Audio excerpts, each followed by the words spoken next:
Je vais maintenant vous présenter en fait notre plateforme Acquio Unified. Donc c'est notre plateforme de relations clients. Unified, parce que c'est notre plateforme qui nous permet d'intégrer à l'intérieur en fait différents médias. Donc la plateforme Acquio Unified, c'est une plateforme en fait, c'est une plateforme web, c'est un outil en fait full web qu'on va joindre, qu'on va utiliser à partir d'un URL. On peut y aller depuis n'importe quel navigateur moderne du marché, un Chrome, un Firefox, un Edge, un Internet Explorer 11. Il n'y a pas d'installation sur le poste des utilisateurs. Il faut juste avoir un accès à une plateforme, un serveur qui est installé quelque part. Nous, on propose 95% du mode SaaS avec nos infrastructures chez Equinix en région parisienne. On est sur quelque chose qui est aussi local, qui est aussi français, mais on peut aussi déployer en fait des plateformes en mode on-premise par rapport à des besoins très particuliers de certains clients sur de la sécurité des données ou parce qu'ils ont des contraintes ressources humaines importantes. Dans 95% des cas aujourd'hui, on parle vraiment de SaaS. Donc la plateforme, on va y accéder ici via cette URL de connexion, donc qui sera différent selon la plateforme sur laquelle on va se connecter.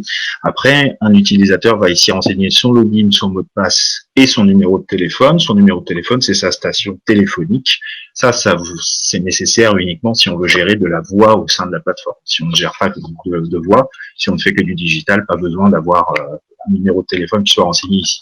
Le login et le mot de passe, c'est dans le module d'administration, on va le définir tel qu'on veut. Ça peut être individualisé, ça peut être on va dire entre guillemets agent 1, agent 2, agent 3. On peut imaginer des intégrations avec du LDAP, ce genre de choses également. Donc là, pour l'exemple, moi, je vais me connecter avec mon profil et mon compte d'utilisateur à moi.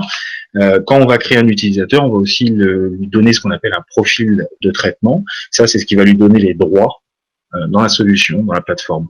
Donc, on a des profils assez typiques de ce genre d'outils. On va avoir des profils d'administrateurs qui sont là vraiment pour faire de la mise en place. On a des profils de superviseurs, puis on va avoir des profils d'agents. On peut créer aussi des profils custom si on veut. Et puis après, on peut bien sûr gérer les utilisateurs en équipe pour aller plus vite dans l'affectation aux différentes files, aux différentes activités.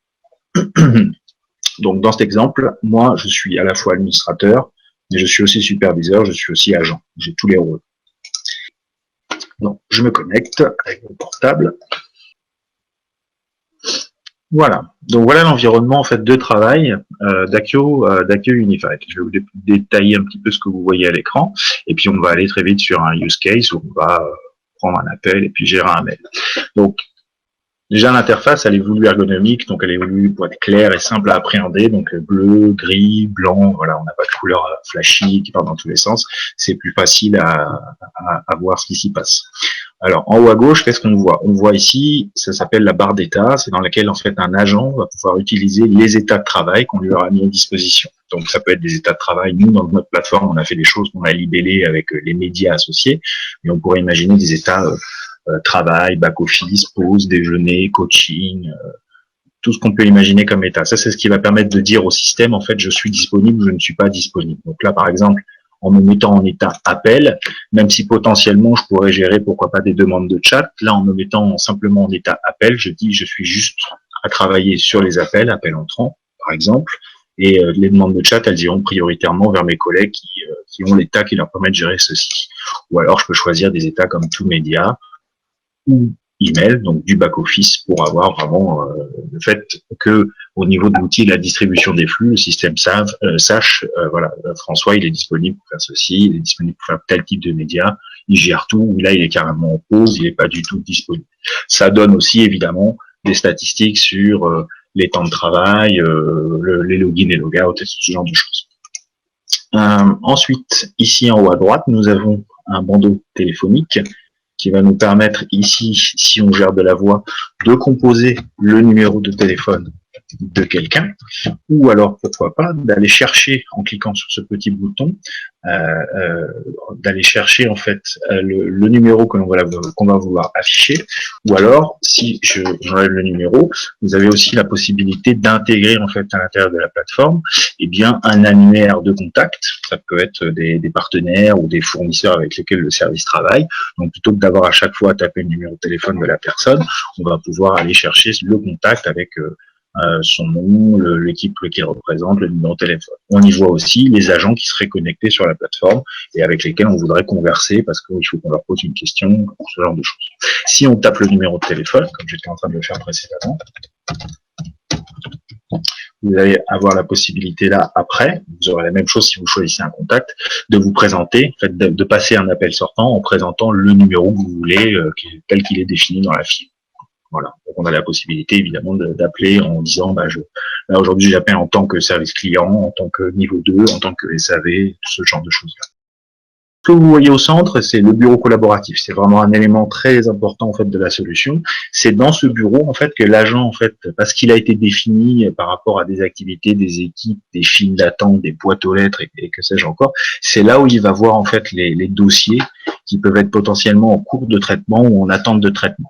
Après, dans la distribution des flux, on va pouvoir faire du mode push, on va pouvoir faire du mode pull, c'est-à-dire que par exemple sur des médias plutôt chauds, on va pousser l'interaction directement au niveau de l'agent avec des pop-up, et au niveau d'autres médias, on peut faire plutôt du pull, c'est-à-dire que c'est l'agent qui vient et que c'est lui qui sélectionne en fait ces dossiers sur lesquels il veut travailler. Alors ça peut être fait fil par fil, même sur des médias digitaux comme le mail, on peut choisir de faire plutôt du pull ou plutôt du push. C'est vraiment, d'un point de vue opérationnel, on permet les deux.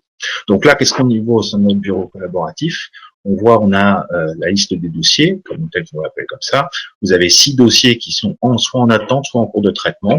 On va voir le type de média associé. Donc là, on voit que par exemple cette demande-là, ici ce dossier-là, c'est un dossier Facebook Messenger, et les 5 autres, ce sont des dossiers mail. Donc pour chaque média, en fait, qui vont être arrivés dans notre plateforme, on va avoir un petit pictogramme qui va indiquer vite ou rapidement à l'agent ou visuellement le type de média associé. Donc si par exemple, là on est sur les vues en cours, mais si je vais sur les dossiers qui ont été traités précédemment, eh ben, on verra voilà des pictogrammes Facebook Messenger, campagne d'appel, voix, etc. C'est facile visuellement de repérer le type de média associé au dossier.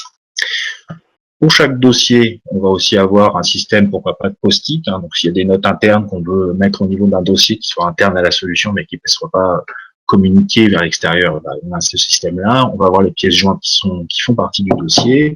On va voir s'il y a des brouillons. Chaque dossier va avoir un ID qui lui est propre et qui va nous permettre, par exemple, dans le cas des mails, de faire un suivi au niveau du dossier s'il y a des allers-retours entre le service et avec le client. On a un système de SLA qui va vous permettre, qui permet aux clients qui utilisent le module d'administration de mettre des degrés d'alerte visuelle au niveau de chaque fil pour voir, là, si ça fait 2 heures, ça passe en orange, si ça fait 4 heures, ça passe en rouge. Ça, c'est au choix des gens, au choix des opérationnels. On a un système de priorisation aussi, ce qui fait que, par exemple, si un dossier arrive dans la file, et parce que c'est tel formulaire, parce que c'est telle règle en fait qui s'applique, on peut le prioriser par rapport aux autres. Même chose sur de la voix, par exemple, on peut dans les SVI choisir de mettre des règles qui nous permettent de prioriser des appels par rapport aux autres. Pareil pour le chat, pareil pour tous les médias. La file et les compétences qui sont associées à ce dossier, c'est vraiment là, on rentre dans les règles de routage, le moteur en fait qui va venir aller mettre tel dossier dans telle boîte aux lettres, telle file, lui associer telle compétence par rapport aux règles qu'on définit au moment des setups avec les clients. Et puis après, chaque dossier a des états de traitement qui évoluent automatiquement. On a des choses comme à traiter, validation refusée, ça fait partie des choses qu'on va retrouver plutôt ici, où on a un système de validation, par exemple, toutes des réponses mail qui sont envoyées par nos agents peuvent d'abord aller à des superviseurs qui vont valider ou pas les réponses, traitement, des systèmes d'experts, on va détailler ça un petit peu après. Et puis surtout, on voit aussi quels agents sont en train de travailler sur les différents dossiers. Donc, voilà, ça c'est le bureau collaboratif, élément clé en fait de la plateforme. Après, sur la gauche, là, vous avez différents menus. Alors ces menus, j'ai accès à tous ces menus parce que moi j'ai un profil qui me permet aussi de faire de la supervision. Un simple agent peut ne pas avoir des choses à valider, etc., etc. Ça c'est facile, c'est pratique, c'est du classique dans ces outils-là. Un agent a aussi un tableau qui s'appelle Mon activité. Et Mon activité, en gros, c'est un dashboard que le superviseur va mettre en place et qui va permettre en fait à l'agent de voir via un système de widget de suivre ses statistiques sur la journée. Donc ça, c'est par exemple, voilà, on a créé un dashboard qu'on a appelé service client. Donc l'agent, là, François Tarida, moi en l'occurrence, je vois mon temps total de connexion. Si j'ai traité des appels, j'en suis où de ma durée moyenne de communication. J'ai traité combien d'appels, mes temps moyens de traitement de mail. Je peux voir aussi qu'est-ce que font mes collègues à côté, dans quel état ils sont, qu'est-ce qu'ils sont en train de traiter. Voilà, c'est en temps réel et c'est sur la journée, on voit l'évolution de nos statistiques. Un superviseur, il aura aussi lui son tableau supervision qui peut être là beaucoup plus détaillé et surtout qui va lui permettre de faire des actions. Il peut d'ailleurs en avoir autant qu'il veut. Et donc là, sur ce dashboard-là, bah moi, en tant que superviseur, là, j'ai un peu plus de facile, on va dire, d'actions possibles au niveau de mon dashboard. Je peux redimensionner mes widgets comme je veux. Je peux en ajouter avec un petit plus. Je vais avoir des widgets comme sa valeur. Je vais avoir des widgets list. Je vais avoir des widgets graphiques. Donc là, dès que je vais commencer à traiter des choses, il va y avoir des graphiques qui vont s'enclencher. Et puis, je peux aussi commencer à avoir des actions avec mes agents. Donc, par exemple, je peux aller déconnecter mes agents à distance, déclencher des enregistrements, faire de l'écoute discrète, voire de l'écoute en prévenant l'agent qu'il est écouté. Je peux aussi aller à chaud, lui donner les niveaux de compétences qui m'intéresseraient de traiter, qui traite. Par exemple, si sur mes lignes entrantes, je me rends compte que j'ai beaucoup d'appels parce que on a une urgence sanitaire et que tout d'un coup, tout le monde est à la maison et a besoin d'avoir des informations par rapport à quelque chose, je peux, moi, aller prendre les agents et leur donner les niveaux de compétences attendus pour qu'ils puissent gérer ces flux en temps réel sans avoir besoin d'aller dans la partie administration. Voilà. Donc c'est conçu et c'est voulu pour être le plus ergonomique et le plus facile possible. C'est aussi dans cette plateforme qu'on retrouvera la partie reporting qui va permettre à un superviseur ou à un manager de sortir ses stats au format Excel, de se programmer des envois de rapports, ce genre de choses. Donc, dans un traitement, on va dire de flux, puisque c'est ce qui nous intéresse en temps réel. Alors je sais pas si vous avez vu, mais en fait c'est des onglets dans lesquels, dès que je clique sur les menus, en fait, ça m'ouvre des onglets, puis après, un peu comme à la manière d'un site web, je viens quand j'ai plus besoin d'un onglet, je le ferme, voilà, c'est très facile de s'y retrouver, c'est très, très pratique. Donc, imaginons que quelqu'un appelle le numéro du service client que je gère. Bon, il va passer par un petit SVI. Client appuyez sur un pourparler à l'un de nos agents. Voilà. Voilà ce qui se passe. Là, il y a un appel qui rentre. Moi, je suis disponible parce que dans mon état, je suis disponible pour traiter ce flux. Acceptation d'un appel. Je vois un appel qui rentre dans le service client, un appel qui provient de tel numéro. Je vois que la personne est passée par tel choix du menu. Et je vois surtout une chose, c'est qu'il y a un client qui a été reconnu comme étant François Tarida. Alors, pourquoi je vois plus le pop-up? Parce que si au bout de X secondes, mon agent il a pas répondu, bah, le système il peut aller chercher automatiquement la ressource qu'il a disponible d'après. Donc là, ce que je vais faire, je vais cliquer sur accepter l'interaction. Je vais décrocher en tant qu'agent. Et là, on passe automatiquement dans le traitement d'un appel. Donc, on va attendre juste que la page s'active. Voilà. Donc, j'ai un appel en cours, appel entrant. On voit François Tarida affiche 513, connu comme étant client numéro 513 dans Akio. Il m'appelle avec ce numéro de téléphone-là. Il est arrivé sur tel fil d'attente. Ça fait tant de temps qu'il a attendu. Il y a un dossier qui vient de se créer automatiquement. C'est le dossier 5941. Donc, ça, c'est aussi le deuxième élément très important d'Akio Unified. C'est qu'à l'intérieur d'Akio Unified, quelqu'un qui voudrait gérer une base de données client, il a cette possibilité-là. On intègre nativement en fait une fiche contact, c'est ce que vous voyez ici, et qui va lui permettre à ce client en fait de charger dedans en fait les données de ses clients, de ses contacts, de ses partenaires ou que sais-je quoi. Donc des données téléphone, des données mail, des données adresses, des identifiants, des champs custom. Ce qu'on peut faire aussi, puisque aujourd'hui beaucoup de nos clients ils utilisent des CRM et des outils métiers déjà existants, c'est qu'on peut remplacer en fait la fiche contact Akio et à la place intégrer dans Akio Unified une vue sur pourquoi pas son CRM, un Salesforce, un Dynamics, ce genre de choses. Donc là on voit qu'on a un client qui s'appelle François Tarida, c'est la fiche numéro 513. On a trouvé sa fiche contact parce que son numéro de téléphone qui nous appelle, on l'a reconnu comme tel. Et on a aussi, là, et c'est ça qui est important, on va avoir l'historique complet de tous les échanges qu'on a eu avec cette personne au sein d'Akio Unified, quel que soit le média. Puisque c'est une plateforme qui me permet de gérer différents médias du mail, de la voix, du chat, du Facebook et tout ça, choses-là. J'ai tout son historique. Donc voilà, par exemple, vous avez même un focus ici qui est pratique. Derniers événements en cours, il y a un mail qui est arrivé, qui est toujours à traiter. On voit ici, livraison d'Optom. Donc, cas classique. Bonjour, service client. Je vous appelle parce que je vous ai envoyé un mail et vous n'avez toujours pas répondu. L'agent, il reçoit l'appel, il a l'historique et la fiche contact qui monte et il dit, eh oui, effectivement, je vois que vous avez toujours un mail qui est en attente de traitement. Donc, ce qu'il peut faire, c'est qu'il peut cliquer sur à traiter, le dossier là, et bien automatiquement, ça va lui ouvrir l'onglet du dossier. Et à partir de là, le système va comprendre que ce dossier 5939, il est maintenant en cours de traitement par l'agent. Donc, un outil cross-canal, et surtout un outil où il n'y a pas de rupture entre les méthodes. C'est pas je dois aller me loguer dans un autre outil, un outil mail, un outil voix, ce genre de choses-là. J'ai vraiment tout en un, dépendant de ce qu'on a intégré dans le projet avec Akio. Dans Unified, je vais pouvoir traiter tout dans le même environnement, rebondir de l'un à l'autre, et puis j'ai un historique vraiment cross-canal de chaque contact. Donc après, on fournit plein d'outils en fait pour pouvoir travailler. Donc on a la fiche contact, on a l'historique. Vous pouvez intégrer au sein de l'environnement vos knowledge base, des bases de connaissances qui me permettent par exemple sur de la voix, par exemple, d'aller chercher des éléments d'argumentaire. Donc là, si je clique, donc là, j'ai un argumentaire qui va me permettre, par exemple, si la personne me dit, dans son dossier mail, en fait, sa demande, c'est est-ce que vous livrez au DOM-TOM? Donc, je l'ai en ligne en même temps que j'ai son mail ouvert. Je peux dire, oui, effectivement, voilà notre process, voilà comment ça va se passer.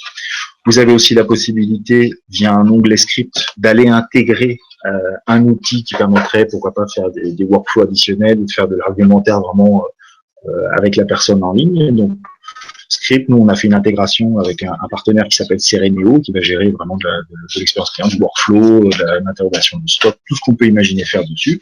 Et on va trouver aussi également un outil de qualification qui va me permettre en fait à la fin de chaque échange que j'ai avec un client de pouvoir qualifier le dossier avec une grille que vous aurez définie, que le client définit, qui va lui permettre de dire voilà, c'est un particulier qui me faisait une réclamation, tout ce qu'on peut imaginer. Il y a différentes possibilités de faire de l'intégration ou faire de la qualification. Dans le traitement de la voix, rapidement, vous avez aussi en haut votre bandeau téléphonique qui vous indique, voilà, ça fait depuis combien de temps que vous êtes en ligne avec la personne. Ça va aussi vous indiquer le temps de wrap-up post-appel que vous aurez programmé à la fin si vous voulez en utiliser un. Et puis pour les agents, il y a des boutons mise en garde, mettre en attente la personne, lancer des appels consultatifs. Donc ça, c'est par exemple si on veut aller chercher un autre agent ou quelqu'un qui serait dans l'annuaire ou quelqu'un dont on compose le numéro, et d'aller lui poser une question pour pouvoir répondre au client, voire même de faire une conférence si on en a besoin, un transfert, le transfert direct, requalifier, c'est-à-dire que là, ça peut nous permettre de renvoyer en fait la personne dans les files d'attente, donc à d'autres endroits du SVI ou dans des files d'attente directement, raccrocher bien évidemment l'appel, et là on voit, on a le bouton d'enregistrement qui est en cours, qui peut me permettre, là parce que j'en ai le droit, on en a donné le droit dans l'administration, d'arrêter de déclencher les enregistrements, etc., etc. Donc, la personne, elle m'a appelé, elle me dit, voilà, je vous ai envoyé un mail, j'ai toujours pas de réponse. Et je dis, écoutez, monsieur, il n'y a pas de problème, là, j'ai bien votre dossier ouvert, il m'appartient maintenant, je vais pouvoir vous répondre dans la foulée, je vais pouvoir vous répondre en même temps. Si maintenant je vais sur le bureau en cours, voilà. Et si on voit ici, on voit le dossier mail 5939, ça correspond bien à notre ID de dossier qui est là, qui est arrivé il y a 1h30, grosso modo. On voit qu'il est maintenant en cours, il est en cours de traitement par l'agent arrivé. Voilà, donc en plus en temps réel, les agents en fait sur le bureau collaboratif, ils voient tout ce que fait tout le monde et dès qu'il y a des dossiers qui sont affectés à des agents, c'est notifié et comme ça on évite de se marcher les pieds les uns sur les autres. Donc pour le coup, moi avec mon client oralement, j'ai plus grand chose à lui dire. Je pourrais, si j'avais besoin, répondre par mail si j'avais pas de mail, ou rediriger le dossier vers une autre file pour que quelqu'un puisse le rappeler plus tard. Bon, en l'occurrence ici, ce que je vais faire, je vais raccrocher mon appel, je vais cliquer sur maintenant clore et là donc je passe en mode de qualification. Donc c'est un particulier qui a une réclamation sur pourquoi pas un mode de livraison puisqu'il me demande comment est-ce qu'il peut être livré au DOM-TOM. Très bien, donc j'ai validé ce dossier, je traite, ça ferme automatiquement l'onglet et là je bascule donc automatiquement sur ma partie mail où là, donc, je retrouve le mail du client, donc, qui est un mail qui a été envoyé à 14h03, qui est arrivé de telle personne, qui est arrivé dans tel fil, sur telle adresse mail. Donc, sur la partie mail, vous avez des outils qui sont grosso modo les mêmes, mais qui sont un peu différents. Donc là, on a le bloc-notes. Ça, c'est la note interne qu'on va pouvoir mettre au dossier. Donc, test, webinaire du 2 avril. Donc, si je veux mettre des notes internes, un post-it, grosso modo, sur les dossiers, c'est possible. Ça va horodater le post-it avec la date et l'heure de la note.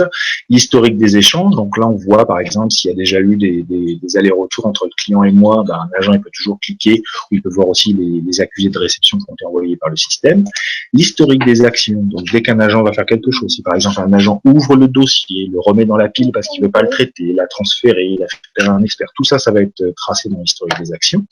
On retrouve donc notre historique des contacts, avec la possibilité, bien évidemment, d'aller cliquer sur l'historique de chacun des dossiers, de voir ce qui aurait été fait à l'intérieur, et pourquoi pas de réactiver les dossiers s'il y a besoin.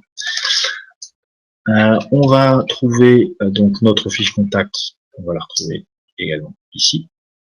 Voilà, donc la même que tout à l'heure, hein, dossier 513. Et puis on va avoir des choses là maintenant comme pour pouvoir nous aider à répondre. Donc là, on a le moteur d'IA, on a un moteur d'intelligence artificielle qui va analyser en fait ce qui est utilisé comme réponse type par nos agents et qui va faire des propositions, qui va faire des suggestions. Alors l'IA, c'est nous dans l'administration qui disons jusqu'à combien de temps en arrière tu vas faire tes études pour faire tes analyses et pour faire tes statistiques. Donc là, comme c'est une demande qui a trait très clairement à du DOM-TOM, il a pu faire une association assez rapidement par rapport à la réponse type, délai et mode de livraison de DOM-TOM, il la propose en numéro 1. Donc, il va analyser le contenu des mails, les sujets, voilà, et comme ça, il va faire des propositions. Après, au niveau du traitement pour nos agents, là, on a différents boutons.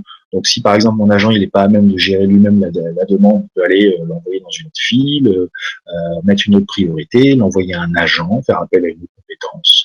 On a un système d'experts, ça c'est dans les actions vers l'extérieur. Donc un expert, c'est quelqu'un avec qui notre service travaille. Donc, par exemple, si moi, service de niveau 1, je dois aller demander à mon fournisseur où est-ce qu'il en est au niveau du DOM-TOM, est-ce qu'il fait toujours des livraisons dans la période actuelle du fait des confinements, etc. Bah, si j'ai mon expert en fait dans mon annuaire de contact ou si je veux lui envoyer un mail, je peux. Ça va lui arriver comme un mail classique, il va me répondre, ça va revenir dans le dossier, complètement transparent pour le client final, mais ça va permettre au service de répondre et d'apporter une réponse au client. On peut évidemment, si on en a le droit aussi, on peut faire de la clôture, de l'archivage, se réserver les dossiers si on veut travailler plus tard dessus. Et puis après, vraiment dans le champ de réponse, on voit ici que on a déjà des éléments en fait qui ont été pré-remplis. En fait, c'est lié aussi à notre fiche contact, puisqu'on a une fiche contact François Tarida. Dans mes fils, dans mon administration, j'ai prévu des feuilles de style, j'ai prévu des formules de politesse qui vont me permettre, avec des variables, d'aller chercher les données que j'aurai par rapport à mes clients. Je peux aussi prévoir, évidemment, mes feuilles de style, mes formulaires avec le visuel qui va bien, les codes couleurs qui va bien, la police qui va bien, c'est du HTML et du CSS. Et puis après, donc dans la réponse, plusieurs possibilités. Mon agent, s'il en a le droit, il peut faire de la saisie. Ou alors, il peut aller chercher, comme on l'a vu, la knowledge base. Donc, si par exemple, il cherche DOM-TOM, il peut faire comme ça. Mais ce qu'on a fait aussi, c'est que sur chaque réponse type, quand on intègre en fait une réponse type dans la knowledge base d'Acquio, on met à chacune un petit code. Ce qui fait qu'après, quand nos agents ils commencent à connaître bien le système et les réponses types, plutôt que d'aller faire du scroll down dans des listes ou aller manuellement chercher avec des mots-clés ce qui les intéresse, ils peuvent aussi aller chercher le code RT plus rapidement. Donc là, s'il fait ça, EC01, délai mode de livraison de DOM-TOM, il clique dessus et ça lui intègre là où les réponses types dont il a besoin pour pouvoir répondre. Voilà. Ça va lui permettre là aussi de manière ergonomique de travailler plus vite et d'apporter des réponses plus rapidement en fait au dossier. Si on a également par exemple dans du digital, dans du mail, on a des demandes qui sont vraiment sans valeur ajoutée par nos agents, avec les moteurs de routage, on peut tout à fait imaginer automatiser des réponses, gérer du formulaire spécifiquement avec de la réponse automatique. Voilà, ça fait partie des règles qu'on peut mettre en place. Après, dans les workflows, pour finir au niveau du traitement, vous avez différents boutons en dessous. Donc là, c'est pour regarder en brouillon. Alors, les brouillons peuvent s'enregistrer automatiquement. Validation. Donc, si un agent, par exemple, il fait une réponse et qu'il veut en faire une demande de validation, il clique là-dessus. Ça va envoyer un superviseur qui validera ou pas la réponse.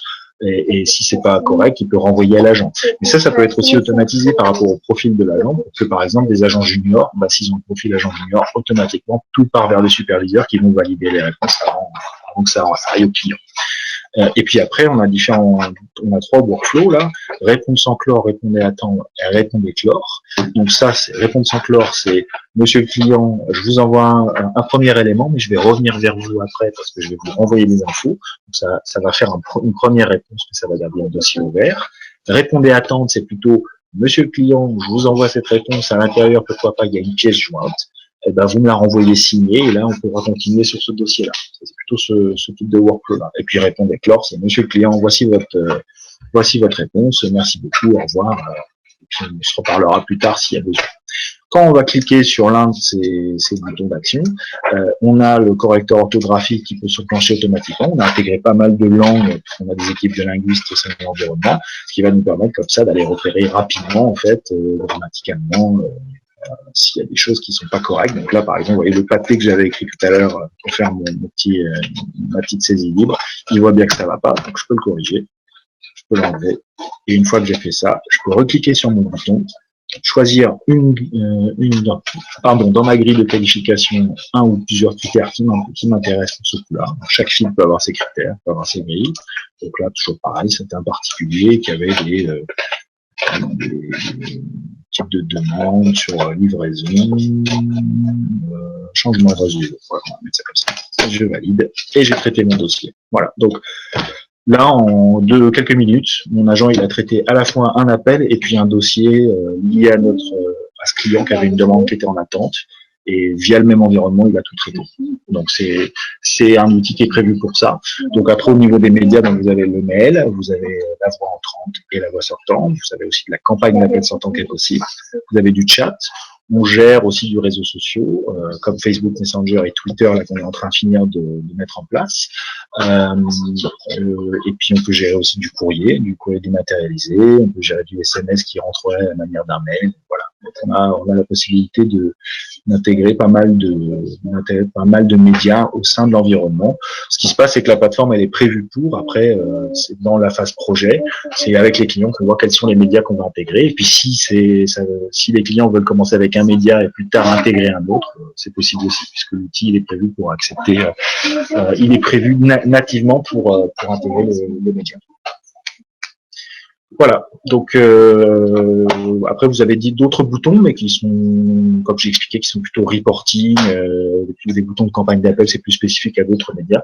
Là, l'idée c'était vraiment de vous donner une vue d'ensemble en fait sur la plateforme et de vous montrer déjà ce qu'on peut faire très simplement avec deux médias imbriqués l'un dans l'autre. Donc je ne sais pas s'il y a peut-être des questions ou est-ce que je montre. Je repars sur ma présentation. Alors, il y a une question sur le chat.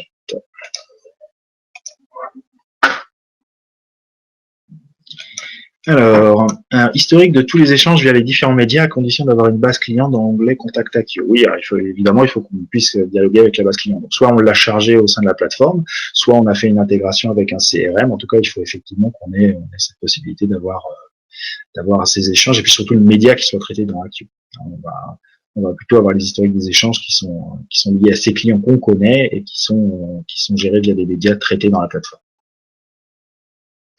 Je ne sais pas s'il y a d'autres questions.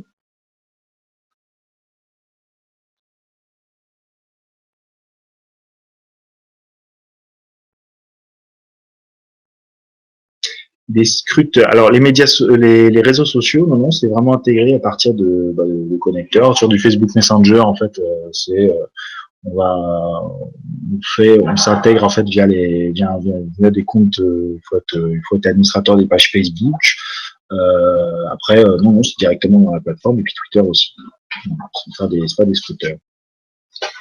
Traitement mail via Acquio, possible d'avoir un workflow dans notre CRM avec copie contenu et action de fermeture de la demande dans notre CRM. Oui, ça fait partie des API, bien sûr. Sur les dossiers, avec les threads, on peut faire du get, on peut faire du post. Donc, on peut aller notifier de tout ce qui s'est passé au niveau des dossiers Acquio et aller les écrire dans d'autres outils. Ou alors d'autres outils, comme par exemple Salesforce, on a une mise en place il n'y a pas très longtemps. Salesforce peut venir créer aussi, ou tout autre outil CRM peut venir créer des dossiers à traiter ou en notification dans Accio. Ouais, tout à fait, c'est possible. Combien de temps doit-on prévoir pour implémenter Accio? Alors ça c'est la grande question. Tout dépend en fait. Généralement en fait quand on va commencer à discuter sur des projets, tout dépend du nombre de médias que vous voulez intégrer dans une plateforme Accio, dans un environnement Accio qui serait le vôtre. S'il y en a plusieurs, ça va prendre plus de temps. Est-ce qu'il y a des intégrations, des développements spécifiques à prévoir? Voilà, tout ça c'est à prendre en compte pour pouvoir faire une cotation en jour homme, en temps de projet, etc. Mais généralement, ça peut, quand c'est des flux assez simples, un média, un mail, de la voix, ça peut être très rapide. Ça peut être fait en moins d'un mois, même plus rapidement que ça. Mais donner un temps en fait comme ça, il n'y a pas de règle absolue parce que tout dépend en fait de la complexité des sources. Une knowledge base externe avec un outil externe de ticketing pour récupérer dans cet outil ServiceNow. Ça fait partie des développements spécifiques en fait qu'il faut étudier. Après ça dépend avec qui on doit dialoguer. Si c'est des outils web, généralement c'est plus facile que si c'est des outils on-premise qui sont vraiment clôturés depuis l'extérieur. Là encore une fois, oui, ça peut être envisagé. Alors, on a une knowledge base nous intégrée dans Accio, et puis après pour des outils de ticketing, ça dépend. Est-ce qu'on veut aller notifier des traitements dans notre outil ou être notifié de choses à faire dans Accio? Voilà. Après c'est du DevSP et c'est de l'intégration. Il faut voir ce que ça représente, mais généralement c'est possible. Non, généralement les appels entrants, on va les gérer. Alors on peut imaginer faire des transferts d'appels entre infrastructures, mais généralement la voix on va plutôt la gérer directement depuis Accio. Nous on peut gérer au niveau de la voix entrante, on est opérateur télécom. On a une licence ARCEP. On peut fournir des numéros, on peut porter des numéros qui seraient opérés par d'autres opérateurs que Accio, mais on va généralement privilégier le fait de pouvoir gérer nous en fait intégralement le flux voix. Après, si quelqu'un veut garder ses numéros et des infrastructures en premier niveau qui après nous font des transferts, c'est possible, mais il y aura peut-être des histoires de coûts, de facturation, en plus.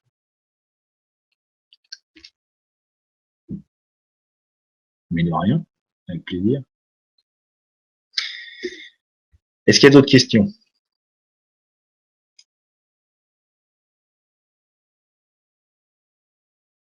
Non? Alors, écoutez, je vais repartir sur mon... Voilà, donc voilà une première vision pour ceux qui ne connaissaient pas du tout Accio Unified, de ce qu'on est capable de faire. Alors, je vais juste repartir sur ma petite présentation.